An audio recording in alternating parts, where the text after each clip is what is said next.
সফল ডেকা বুলি ক'ব লাগিব। যেতিয়া গাঁৱত মানে ঘূৰি ফুৰে তেতিয়া যাওঁতে ৰেল লাইনৰ ট্ৰেইন আহিবলৈ লৈছিলে আৰু সেই সময়তে ৰেল লাইনত মানে খুব মানে ট্ৰেইনখন আহিলে মানে এনেকুৱা ডাঙৰ বিজুতি ঘটিলে সকলো মানুহৰ কিবা এটা হ'লেহেঁতেন। তেওঁলোকে সাহস গোটাই ইমান সুন্দৰ কাহিনীটো মই শুনিলে ইমান ভাল লাগে, ইমান সুন্দৰ। তেওঁলোকে জীৱন মৰণৰ একো চিন্তাই কৰা নাছিলে আৰু সেই সময়ত তেওঁলোকে নিজৰ পিন্ধি থকা ৰেড কালাৰ আৰু ভাগ্য ভাল হয় যে তেওঁলোকৰ সেইদিনা ৰঙা ৰঙৰ ৰেড কালাৰৰ কাপোৰ পিন্ধি আছিলে, ড্ৰেছ পিন্ধি আছিলে। সেই ড্ৰেছকেইটা খুলি তেওঁলোকে সাহসেৰে ট্ৰেইন এখন ৰখাই আছিলে। এইবিলাক আমি চিনেমাতহে শুনিবলৈ দেখিবলৈ পাওঁ হয়নে, কিন্তু তেওঁলোকে এইটো সঁচাকৈ কৰিছিলে।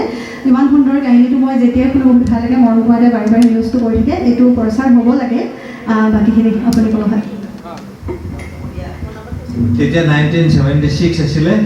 আমি তেতিয়া গাঁৱলৈ যাওঁ, ফুৰিব যাওঁ। গাঁৱৰ পৰা ৰাতিপুৱা আকৌ ঘগেবৰলৈ গুচি আহোঁ। আমাৰ ঘগেবৰতে ঘৰ আছিলে। আমি আহোঁতে এদিন দেখিলোঁ যে ৰাস্তাত এটা ৰেল লাইন ছিঙি আছে। ৰেল লাইন ছিঙি থাকোঁতে আমি দেখিলোঁ পিছফালৰ পৰা 7 up তিনিচুকীয়া মেল আহি আছে। মেলখনটো নিশ্চয় এক্সিডেণ্ট হ'ব তাত। আমি ভাবিলোঁ কি কৰোঁ। আমি গোটেইকেইজন ৰেল লাইনৰ মাজত থিয় হ'লোঁ। আমাৰ এজনৰ গাত লাল চাৰ্ট এটা আছিলে, টি চাৰ্ট। আমি সেইটো খুলি লৈ উৰুৱাই দিলোঁ। এনেকৈ উৰাই দিওঁতে ট্ৰেইনখন আহি ৰখাই দিলে।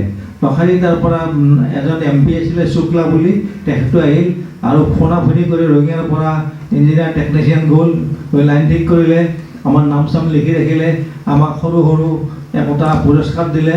আমি সেই পুৰস্কাৰটো লৈ সেনেকৈ বহি থাকিলোঁ।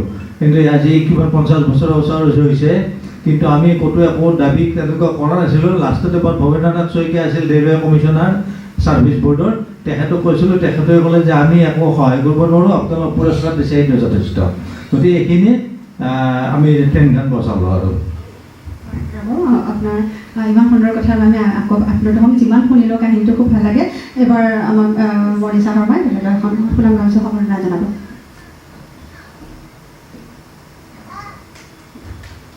হয়, ধন্যবাদ।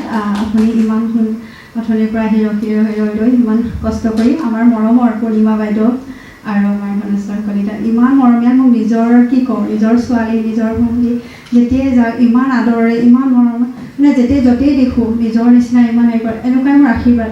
মোৰ ভাল লাগে। মই নাজানো জীৱনত কি কৰিছোঁ কি নাই। মোৰ মা দেউতা সৰুতে ঢুকাইছে, তথাপিতো মই সকলোতে মৰম আদৰ পাওঁ, সেইখিনিয়ে বহুত ভাল লাগে।